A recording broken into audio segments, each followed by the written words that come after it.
Bonjour tout le monde, j'espère que vous allez tous bien. Voilà, aujourd'hui je voulais parler d'un sujet très délicat. C'est pas facile d'en parler vraiment parce que je vais vous partager mon témoignage, mon histoire avec ça. Voilà, et c'est pas facile parce que c'est des choses que j'ai vécues pendant des années et des années. Depuis mon enfance en fait. Et c'est pas facile d'en parler comme ça devant tout le monde. Mais si je le fais, c'est parce qu'aujourd'hui je suis guérie par rapport à ça. J'ai compris mon identité. Je sais qu'aujourd'hui, cette vidéo pourrait aider des femmes, aussi des hommes, bien sûr. Je sais que ça parlera à beaucoup de personnes parce que ça touche pas une personne sur quatre, mais je suis sûre que ça peut toucher 3 personnes, voire 4 personnes sur 4 dans ce monde. Et même si on le dit pas, c'est comme ça. C'est l'essentiel et c'est l'identité. Donc voilà, c'est pas facile d'en parler, mais j'avais à cœur d'en parler. Je sais que c'est important, que ça fortifiera des personnes. Aujourd'hui, je voulais parler, témoigner des complexes que j'ai pu avoir sur mon identité, sur moi, sur mon physique.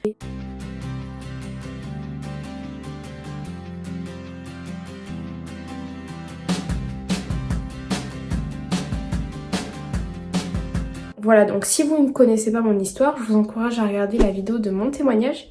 Juste ici, je vous explique comment j'ai rencontré Christ, comment je suis devenue chrétienne, tout ça, parce que voilà, j'ai connu Christ, j'avais 16 ans, donc c'est important ça va rajouter quelque chose en fait par rapport à ce que je vais témoigner aujourd'hui sur mon témoignage. Aujourd'hui, je veux partager mon témoignage. Pas facile, mais je vais en parler. Après, je vais pas tout dire parce que je vais dire seulement que ce que j'ai à cœur. J'ai avec moi ma Bible et je vais partager avec vous des versets sur l'identité, ce qui m'a fortifiée.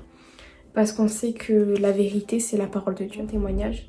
Et encourager des personnes par rapport à ça et vous donner mes conseils pour au final s'aimer comme nous sommes aujourd'hui. Pas facile. Donc moi j'ai eu des problèmes d'identité, des complexes très jeunes. Ça a dû commencer directement à mes 11 ans jusqu'à 16 ans quand j'ai donné ma vie à Christ. Voilà, pendant des longues années j'ai souffert par rapport à moi, même mon physique, des complexes, des mensonges qui étaient dans ma tête en fait, sur mon corps. Des souffrances intérieures, mais aussi des choses que j'ai reçues de la part de certains camarades de classe ou même parfois inconsciemment de la famille ou voilà, ou des amis. Vous savez, quand on est au primaire, quand on est au collège, on est des enfants quoi, donc on aime critiquer les gens et moi j'ai reçu vraiment des choses qui m'ont fait beaucoup de mal. Ça commence au primaire. Voilà, je me comparais déjà à mes copines qui mettaient du 34, du 36. Alors que moi, je mettais déjà du 38 au primaire, quoi. Je me comparais souvent à mes copines qui étaient toutes minces, qui étaient toutes fines. Moi, qui me trouvais grosse, qui avait déjà des formes, étant au primaire, quoi. Et j'étais déjà très complexée par mes formes, que ce soit les cuisses, les hanches. C'était très compliqué, vraiment. Dans ma tête, c'était, bah, t'es grosse, puis des camarades de classe qui te disent « Oh, tu ressembles à un camion » ou « Tu ressembles à des choses... » Voilà quoi, ça a commencé au primaire et ça a continué au collège et puis voilà. Des insultes, des moqueries sur le physique ou alors ça peut être aussi les boutons, l'acné. Mais moi, voilà, ça a été vraiment les deux et c'était... Waouh, ça a duré des années. Des années. J'ai jusqu'à arriver au collège, j'ai commencé à me... Ça touche une partie de mon témoignage. J'ai commencé à... J'étais dans la rébellion en fait, je suis devenue rebelle en fait. J'ai voulu en fait cacher mon identité, qui j'étais. J'ai commencé à m'habiller comme un garçon. Bon voilà, il n'y a pas Voilà, des femmes peuvent mettre des joggings bien sûr, voilà, je suis pas du tout contre. Mais personnellement, dans moi en fait, je m'habillais pas comme une femme qui mettait un jogging, mais je voulais m'habiller comme un homme en fait. Je voulais être un homme en fait, parce que pour moi l'identité d'un homme c'est celui qui s'affirme et c'est celui qui sait se défendre. Donc pour moi j'ai voulu devenir un garçon manqué entre guillemets pour au final vouloir faire peur aux gens parce que j'étais frustrée et j'ai voulu m'affirmer parce que j'ai tellement souffert étant petite de mon physique que je n'osais même pas me regarder dans un miroir et me dire ouais, ce jean il me va bien, ou je m'habillais déjà chez les femmes entre guillemets étant petite en fait, et j'avais honte, j'avais peur, j'étais énormément complexée par moi-même, alors que je mangeais pas forcément énormément, même si oui, j'avais pas forcément un régime alimentaire excellent, mais c'était vraiment... En fait, je suis quelqu'un... et je le dis, j'aime pas parler de moi-même, mais je le dis parce qu'il y a d'autres femmes qui peuvent être comme ça, parce qu'on est toutes différentes, et gloire à Dieu pour ça. Mais moi, je suis quelqu'un qui... Je peux manger quelque chose et grossir, entre guillemets, facilement. Ça dépend. En fait, ça dépend vraiment. C'est un peu spécial, en fait. Je sais pas comment l'expliquer, c'est spécial. Et je suis sûre que... Je le dis parce que je suis sûre qu'il y a des femmes qui en souffrent aujourd'hui de ça et qui ont peut-être le même organisme, entre guillemets, que moi. Donc c'est une souffrance et c'est pas facile. J'osais pas me regarder dans le miroir. J'aimais pas m'acheter des jeans. J'aimais pas... je voulais toujours mettre des joggings parce que les jeans ça me serrait trop, j'avais l'impression de ressembler à un boudin. En fait, je me suis fermée dans une bulle en me disant que j'étais mieux en jogging parce qu'on ne voyait pas forcément mes formes. En fait, j'avais tout simplement honte de moi, de mon corps, de ce que je ressemblais. J'ai commencé aussi par rapport à mes boutons à vraiment vouloir les cacher en fait au maximum. Vraiment, j'ai essayé plein de fond de teint, j'ai tellement de choses, j'ai essayé toutes les techniques, les recettes de grand-mère, j'ai tout fait pendant des années, c'était une souffrance. Vraiment ça, plus mon corps, c'était horrible, je pouvais pas me regarder dans un miroir. En fait, c'était un peu bizarre parce que au final, je m'habillais comme un garçon manqué, entre guillemets. Et en fait, quand tu me regardais mon visage, j'étais maquillée comme pas possible. Enfin, j'étais vraiment... j'avais tout en fait sur mon visage. J'avais tout pour vouloir cacher qui j'étais vraiment. Et ça, pendant des années, j'en ai souffert. Je ne pouvais pas me regarder dans le miroir, je pleurais des fois en cachette parce que je ne pouvais pas... Je ne m'aimais pas comme j'étais. En fait, je me suis tellement enfermée dans ce truc. J'ai tellement accepté ce que les gens disaient sur moi qu'au bout d'un moment, j'explosais en fait. J'en pouvais plus, j'en avais marre. Même arrivé au collège, j'ai voulu faire un régime strict, à manger tous les soirs que des salades, à vouloir arrêter de manger. Je sautais des repas, c'est des choses qu'il ne faut pas faire. Mais même en fait, même j'ai commencé à me mettre au sport, ça m'a fait énormément de bien. Mais ma corpulence reste aujourd'hui la même. Dans le sens où, attention, je suis pas allée... j'ai pas eu un problème d'obésité, mais j'ai eu du surpoids en fait et très jeune, donc ça a été très compliqué. J'ai commencé à faire du sport, ce qui est bien, mais j'ai fait vachement de sport. Plus que ce que mon corps avait besoin en fait. Et à cette période, j'ai perdu du poids. J'avais tellement une image parfaite d'une femme parfaite. Pour moi, une femme devait être comme les femmes de la télé-réalité. Gros seins, grosses fesses, fine, ventre plat. En fait, le Seigneur, quand j'ai rencontré le Seigneur, il m'a révélé que vraiment tout ça, c'est tellement faux. Je vous assure, les femmes, on n'arrête pas de se comparer sur Instagram, sur les réseaux, on voit des photos. La société nous met dans une bulle, en fait, ils mettent l'image d'une femme parfaite, alors que c'est pas ça. Voilà, je ne juge pas du tout les femmes de la télé-réalité, ou c'est pas toutes les femmes de la télé-réalité, bien sûr, il y en a même, voilà, pas forcément des gens qui font de la télé-réalité, mais je dis ça parce qu'on les voit, mais ou alors les stars, enfin peu importe, c'est de la chirurgie esthétique. Voilà, on enlève la graisse du ventre pour la mettre dans les seins, dans les fesses, et en fait j'ai tellement idéalisé le truc qu'en fait quand je me regarde dans le miroir, je voulais voir ce corps en fait que je ne pouvais pas avoir parce que c'est pas superficiel, mais c'est faux, c'est pas en fait quelque chose de naturel. Ça demande de la chirurgie esthétique, ça demande un gros régime ou ça demande vachement de sport, mais c'est surtout la chirurgie esthétique. Et ça, je suis sûre que beaucoup de femmes de toutes les corpulences, que ça soit les personnes minces, plus fortes, soit tout le monde en fait, tout le monde, ou alors les personnes avec la peau très claire ou plus foncée, ou on se compare toujours, on n'est jamais satisfait de ce qu'on a. Et même les gens qui font la chirurgie esthétique disent que tu touches à ça, tu goûtes à la chirurgie esthétique une fois, t'as envie tu ne peux pas t'arrêter. T'en refais, t'en refais, t'en refais. T'es jamais convaincu de ce que tu as. Et moi, je suis sûre que, en fait, on a tous été créés différemment. Tous, toutes. On a été créés différemment, mais parfaitement. C'est sûr qu'il faut pas que l'excès de table c'est mauvais, que c'est important de prendre soin de soi.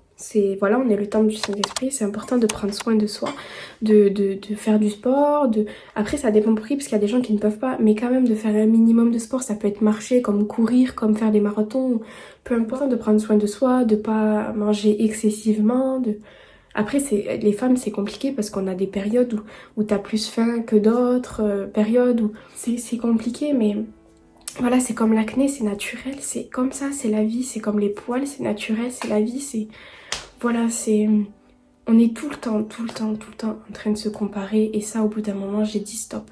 Quand j'ai donné ma vie au Seigneur, j'avais vraiment un problème avec moi-même. Je ne pouvais pas me regarder dans le miroir en disant c'est vrai que quand même t'es jolie, tu vois, J'avais besoin d'entendre de la bouche des hommes qui me disent en fait toi t'es jolie. J'avais besoin d'entendre ça pour être satisfaite et encore j'étais pas satisfaite du tout. Au final, toujours l'approbation des hommes était tu finis déçue.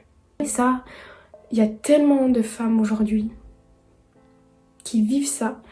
Et moi aujourd'hui j'en suis totalement guérie par rapport à ma corpulence. Je suis totalement guérie mais ça peut m'arriver que des fois le diable, très malin parce que voilà il sait que le physique ça touche vachement les femmes donc voilà il est très malin.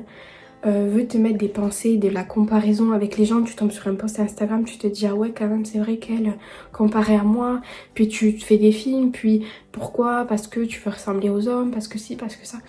Moi ça m'arrive encore aujourd'hui des fois d'être attaquée dans mes pensées par rapport à ça, mais il faut refuser, il faut savoir, avoir une révélation de notre identité et c'est ce que j'ai pu avoir grâce au Seigneur. Quand j'ai donné ma vie à Christ, j'ai pas le souvenir d'avoir demandé au Seigneur de me montrer qui j'étais. Si j'ai demandé au Seigneur, mais j'ai pas demandé en fait au Seigneur de travailler mon cœur par rapport à mon physique. C'est quand directement, naturellement, j'ai donné ma vie à Christ, naturellement ça s'est fait bizarrement. Après c'est sûr que, enfin, c'est pas d'un coup j'ai donné ma vie à Christ et d'un coup je me suis mais en fait Dieu était déjà en train de travailler mon cœur. Et jusqu'à un jour où j'ai dit, en fait le jour, je sais pas si c'est ça, c'est pour ça que je dis que c'est en lien avec mon témoignage.